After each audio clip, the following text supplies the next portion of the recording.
So I want to kick this podcast off with telling a bit of a story of what I got up to this weekend, why I did it, and some tips and advice that I learned from it, and I feel that it's valuable for you in achieving what it is that you're working towards at the moment. So I have been out here in Australia for 10 months and my family's back in the UK, my girlfriend's back in the UK. I'm living with some friends of mine who have been amazing, and I love them to bits for what they're doing for me. And I'm also out here working as a coach. I'm working on my app. I'm working on the podcast. I'm working on building everything up. Also taking over a junior role, building a junior program out here, which we're doing some awesome stuff with my team out here. And there's been a lot going on. And the reason why I didn't go home is because there's a bit more opportunity for me here than there is back home. And obviously the tussle of not having my loved ones here with me is tough. But I've been working through my work, and that's been the thing that's been keeping me busy. Now, with all that work that has been going on, and with the podcast, with the websites, with the app, with everything that's going on, I felt like I was starting to get into a bit of a rut, and I was getting into a bit of a grind and treadmill type-esque feeling where I just was every day kind of hanging on and just getting by, and no real feeling of clarity, structure, an idea of what I was doing. So what I decided to do was to have a weekend away on my own and just get out of the environment that I'm in. And I'm very fortunate that I have a friend of mine who has a place out sort of in the countryside and in the country, and I was able to go and visit theirs and go and stay in their place. They were really, really amazing for them to give it to me. I'm so thankful for them. And as soon as I get there, I realize my phone is only on SOS. So I have no signal. I have no way of connecting to everyone. And a part of that being what I wanted, the initial reaction to it was panic and worry. And suddenly these storylines and these thoughts that were coming through my mind were ridiculous now I look back at them, but I actually was able to spend some time meditating on them because I didn't have anything else to do, and realize what was going on in my mind. So as I sat down and I went through some yoga, I went through a meditation of just literally seeing the thoughts coming into my mind and understanding them and thinking through what they were, realizing that these stories were just ridiculous, that my business was going to end, my work was going to slow down, like I wasn't going to progress, it wasn't going to get any better, and I felt like I needed to be doing something in order to feel like I was going forward. That was the most clarifying and eye-opening part of it, because once I was able to slow down and stop and realize that they were just stories that I was telling myself, to realize that they weren't true. And I think some of that comes from maybe media and marketing that we have out there, that this idea that we need to keep going all the time isn't really true. It isn't really the way in which we can get this full benefit of moving forward and progressing in whatever our goals and ambitions are. In my previous podcast, I was speaking with Zach Bidder. We spoke about Zone 2 training. So from a physical sense, we were talking about the benefit of Zone 2 training and how that has impacted my ability to run a faster pace by slowing down in more of my training. Seems counterintuitive, but by slowing down in my running, I was able to run faster when I wanted to, or in the moments when I'm trying to run a bit faster. But the majority of my training, like 80% of my training, is at this slow conversational pace, and it's built around being able to recover whilst going through that ability to put some stress on your body and just put mileage in your legs. So you're kind of not going through the motions, but you're having an impact on your body. You're progressing slower than just trying to go as hard as you can every session, and then eventually kind of falling off this cliff edge, and whether it's a physical injury or burnout or whatever it may be. But it also opens up the opportunity that when you put in these efforts, that they're these real purposeful and thought out training sessions that allow you to push the needle. They allow you to go harder. And then that recovery after allows you to do it again when it comes about again, the next time that training session happens. But in between, you're doing these little recovery periods. And this moment away that I had, and this realization of what was going on in my mind, made me realize that it's the same. It is the same process that happens in your mind. By constantly feeling like you're pushing yourself, going hard, you have to go harder, you actually don't go as far, or you don't improve as well as you could be. You need to have these moments of recovery. You need to have these moments of stillness and calm and silence in order to see what the hell is going on. So I'm able to look at my whole landscape of my life and look at it objectively and go, where am I being inefficient? Where am I able to improve? Where do I need to put more of my attention to? And what it's allowed me to do is be more focused now on when I'm doing work. So if, for example, I'm doing a podcast, I can be in the podcast better without having a thought of something else that's going on. Or whether I'm editing the podcast, or whether I'm creating a session for an app, or whether I'm creating marketing, whatever it could be, any work that I'm doing, or even when I'm going and doing a physical workout, I'm actually in and focused in on what I'm doing, and I don't have all these other thoughts going on. By stepping back, kind of rearranging and structuring and kind of planning, that allows the doing to be more effective. Now, you don't want to sit in a place where you're just planning all the time and not doing anything. You do need to take action, but having that ability to just recover, see what's going on, feedback, review, everything, that whole process allows the time when you jump back in to be far, far more effective. And that's what this switching off allowed me to do. But we don't get that all the time. And sometimes we don't even see it as a good thing. When I was telling people that I was going to go away for the weekend, people were thinking, oh, is he okay? Is he all right? Is something wrong? And I was like, I just feel like I need this for myself. So when I went away, people thought I was kind of like, I don't know, struggling. But I actually felt when I got there, I was mentally strengthening. I was more independent. I was making my own decisions. I didn't feel like I was leaning on anyone. I think when we're connected through our devices, we feel like we're potentially leaning on someone, or we may be dependent because we can ask something straight away. We can go to Google, we can go to a friend, we can go to a colleague, we can go to a teammate, whatever it is, and we can always go and find that answer, rather than really finding the answers yourself. And using yourself as the person to find those answers is a incredibly empowering tool, and something I felt I maybe lost a little bit. So taking yourself out of that environment and quieting everything out just allows you to be stronger on your own. And that was something that I felt really strongly by the end of it was only 2 days that I was away.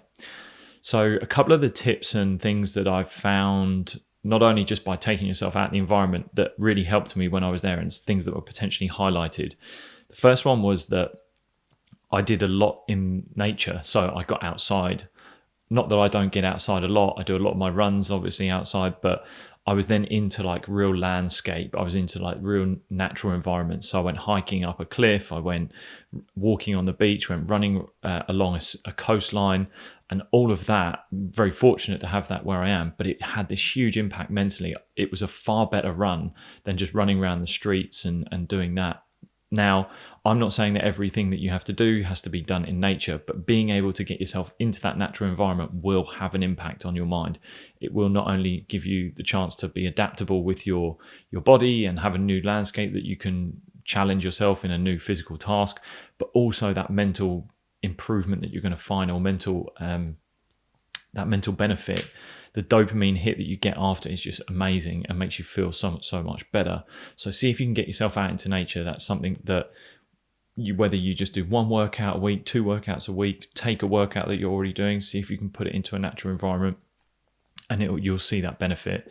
I promise you, it's something that was really, really worthwhile.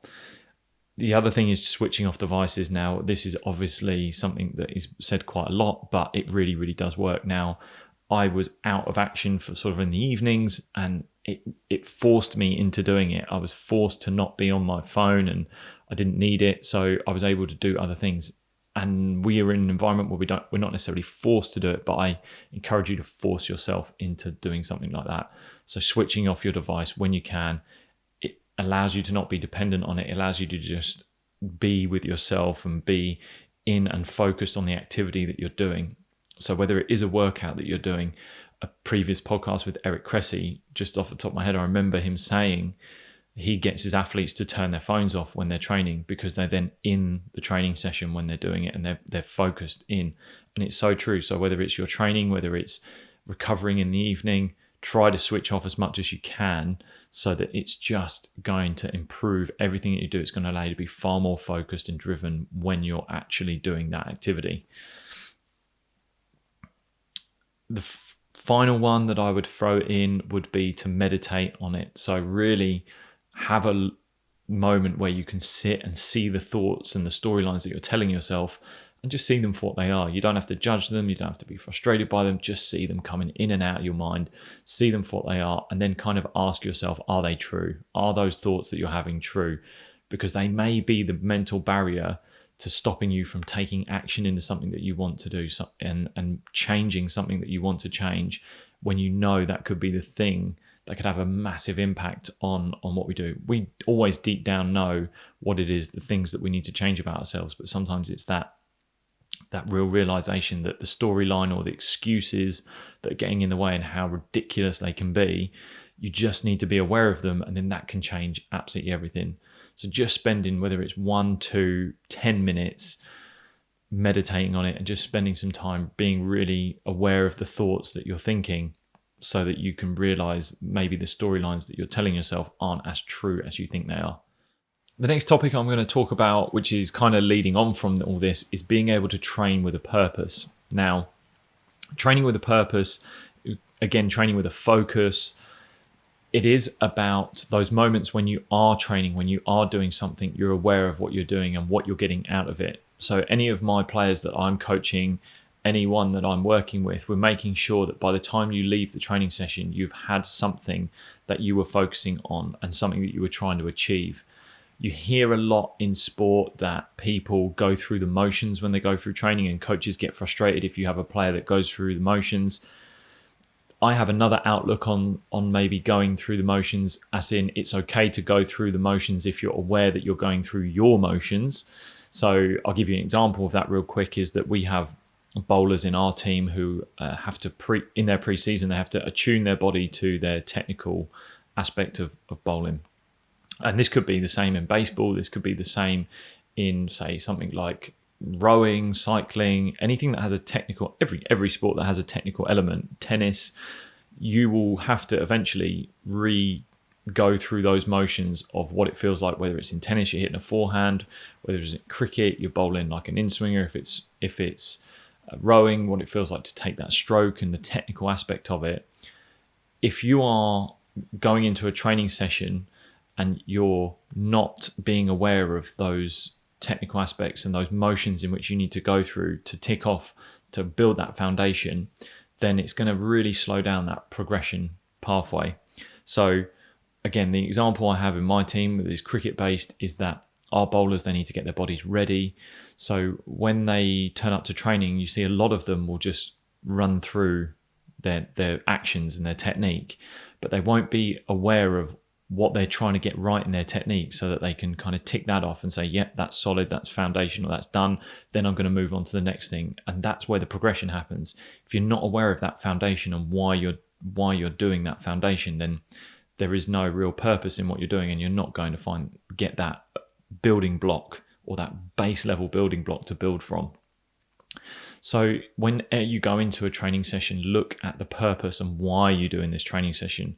Even if it's your first training session back and you just want to blow out the cobwebs, make sure that blowing out the cobwebs, you come out of it by saying, right, this is something that I want. This is a technical aspect I want to check in on. This is what I was doing well when I last finished. This is something that I want to tick off so that I know I've got it, it's in the back pocket, and I'm ready to go for the next session.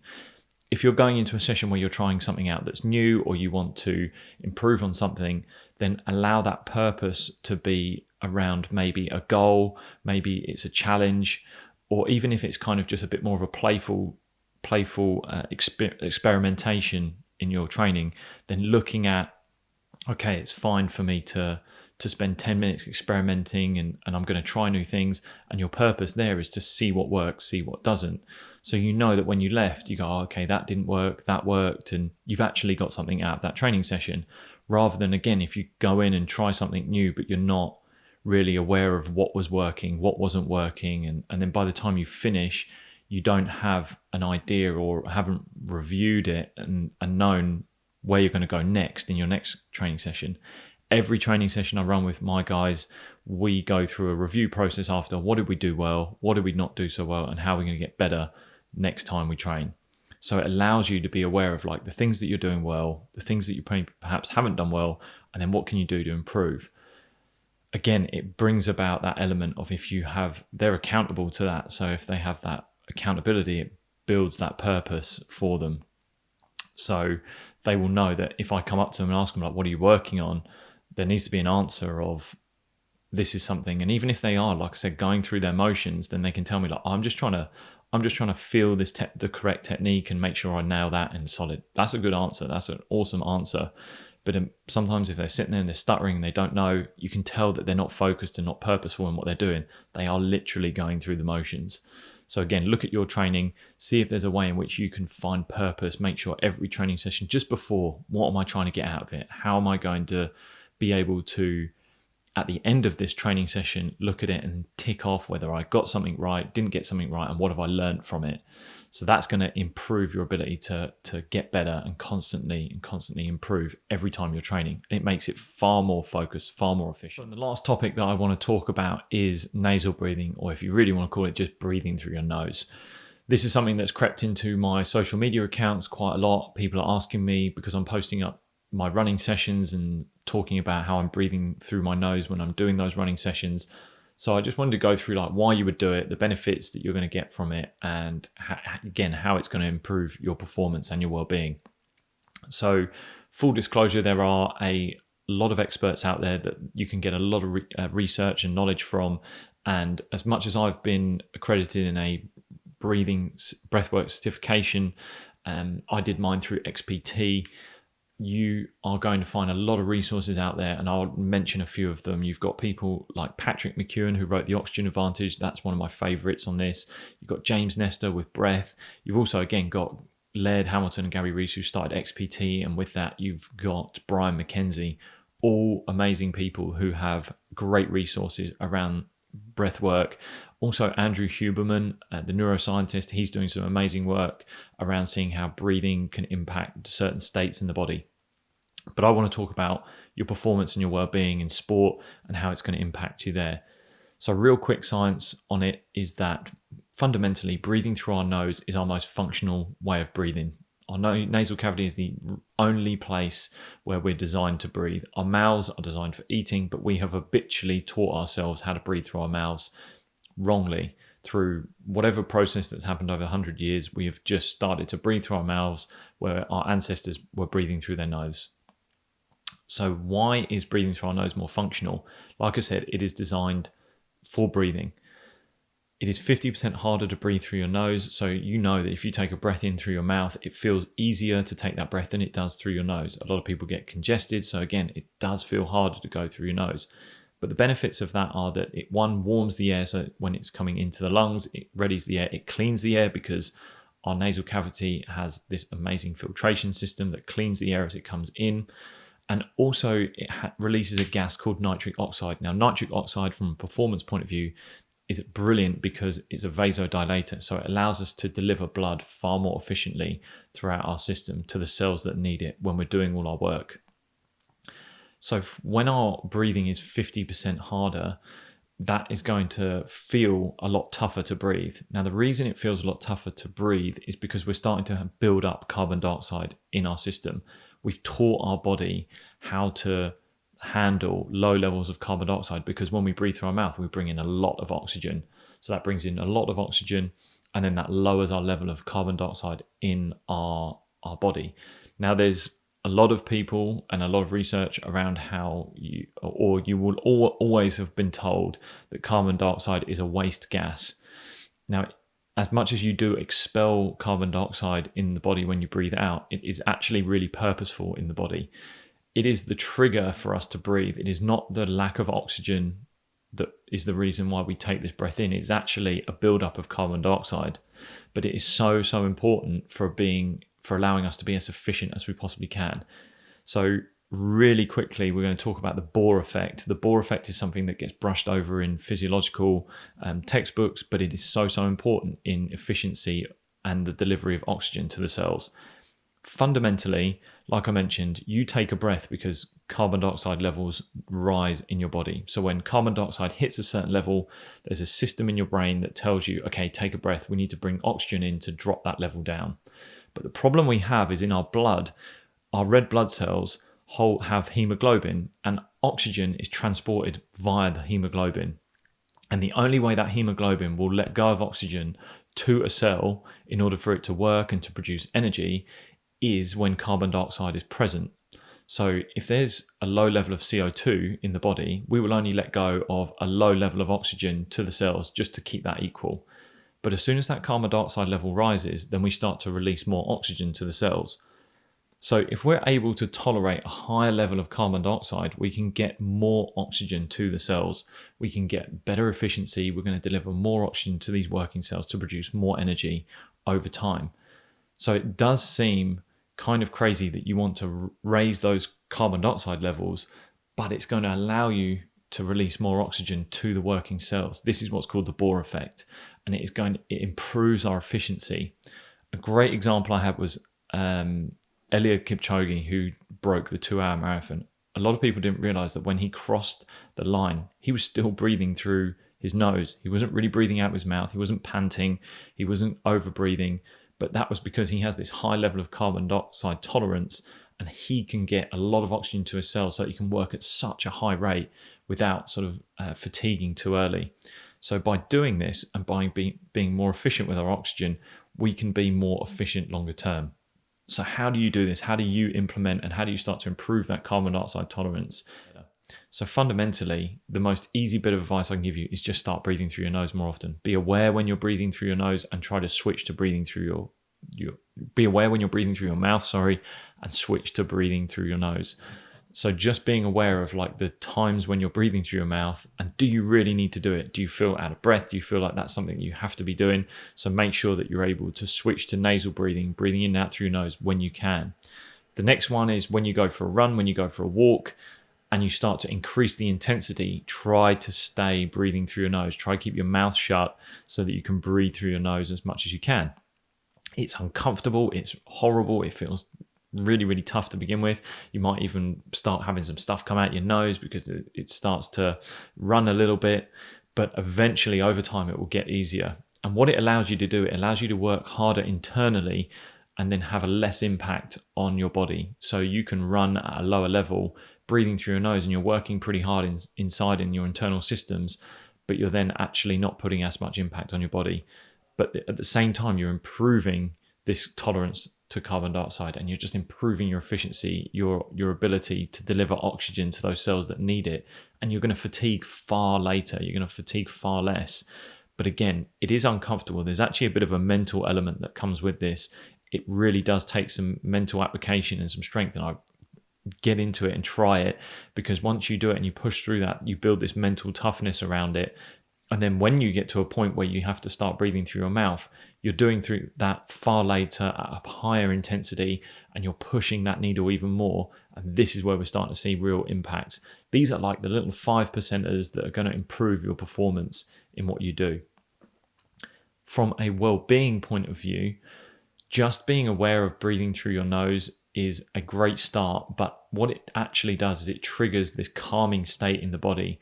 So I won't get into a sympathetic and parasympathetic state, but it does trigger a parasympathetic state in the body. So just breathing through the nose allows this calming feeling in the body so that you're able to then go into a much better recovery mode. You can go into a better decision-making mode.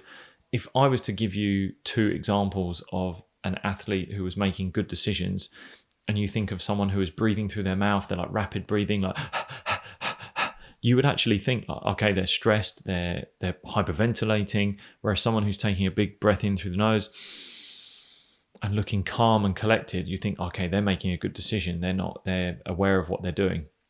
And that is fundamentally it and how it works. It's that's both extremes. But the more you can breathe through your nose, you slow everything down, you calm your systems down, you can start to make better logical decisions. But not only that, you start to recover better. So we improve our sleep. We improve our stress levels, we calm, our cortisol levels drop. And that's just going to improve everything around your well-being. So as soon as you get into like a recovery mode, just being aware that, are you breathing through your nose? I promise you, if you just go away now and take 10 deep breaths through your nose only, you will start to feel calmer. It triggers your diaphragm. It's a much more functional way of breathing, and you'll start to feel this calming effect. So just go away and think about breathing through your nose when you're recovering, when you're just going about your everyday life, and that's going to improve that amount of recovery and that amount of parasympathetic state that you want, which is this calm, recovered feeling in the body.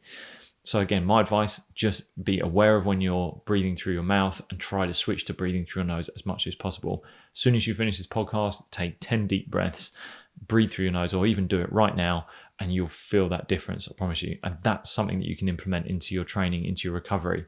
But from a training point of view, try your next run out, try your next workout, and try to stay with breathing through your nose that little bit longer than you can. There will be a moment where you need to shift to mouth breathing depending on the intensity, but try to work through that nasal breathing as much as you can.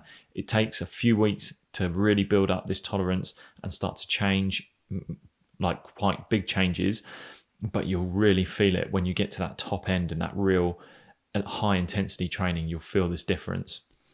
So I hope that's cleared up something around breathing through your nose or this nasal breathing. If you do have any questions, you can head over to my Instagram account @thesportyogi, send me a DM, let me know anything. You can also send me an email, lewis@thesportyogi, and I'll be able to get back to you. If you want to go over to my other website, lewishatchett.com, you can contact me there. There's loads of different places you can find me and ask me questions. I'm always willing to help you out. So I hope this podcast has given you something to work on, whether it's slowing down, pulling back, getting out of your environment, and using that as a way in improving yourself and moving forward and taking action in the right way. Also getting purpose into your training, being aware of where you could potentially be more purposeful in what you're doing, and also implementing some nasal breathing to improve your performance, your well-being. Like I said, it's a physical and mental tool that is really, really, really impactful. I'm seeing big benefit in it, and I know you will too. As always, guys, thank you so much for listening, and I will see you soon.